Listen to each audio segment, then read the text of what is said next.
The Spinach King, The Rise and Fall of an American Dynasty.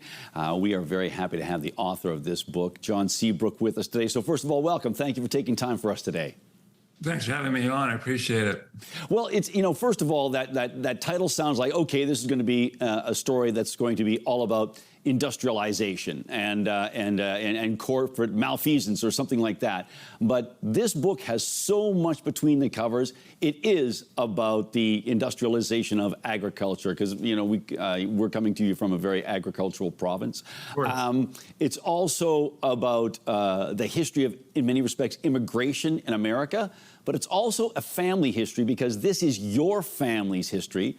So what made you decide, you've been a staff writer at the New Yorker for, I think, almost 4 decades, and you've written other books, but what was it about the time now that said, now it's time to look into the family history?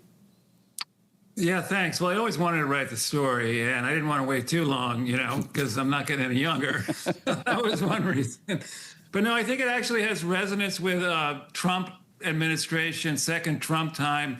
It's a story about a charismatic businessman who had a kind of authoritarian regime in New Jersey in which he created this business capitalist empire, but seemed to feel free to break a number of rules along the way. Although he represented himself as a self-made man, he actually wasn't truly a self-made man. He had help from a lot of other people, and he represented himself as a fair dealer, but he actually cut a lot of corners.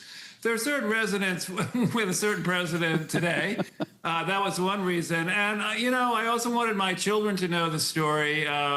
When these traumas happen in a family and they're not really spoken of, I think they have a way of kind of finding their way down through the generations and, having an effect on people's happiness and well-being. And I thought by getting it all out, it would actually be a useful thing for my children going forward. So those are the two main reasons. Along with the skeletons and sort of that trauma that you talk about, there's also some very sweet stories. And if you don't mind, it's in the book, but tell us about how your mother and father met.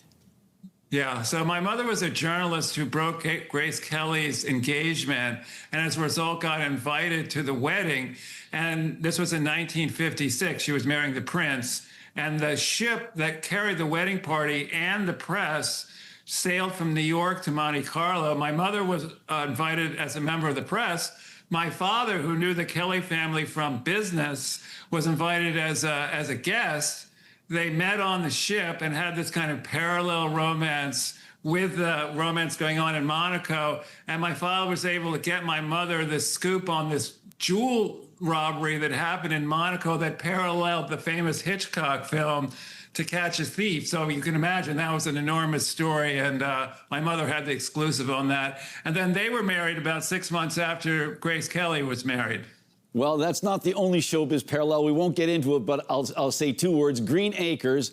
There's some fascinating, some fascinating things in this book. Like I said, it's about agriculture, it's about immigration, it's about industrial America, and it's about, well, in some respects, love stories. So thank you so much, John. We really appreciate your time today. And once again, the book is The Spinach King, The Rise and Fall of an American Dynasty. Thanks again for taking some time for us.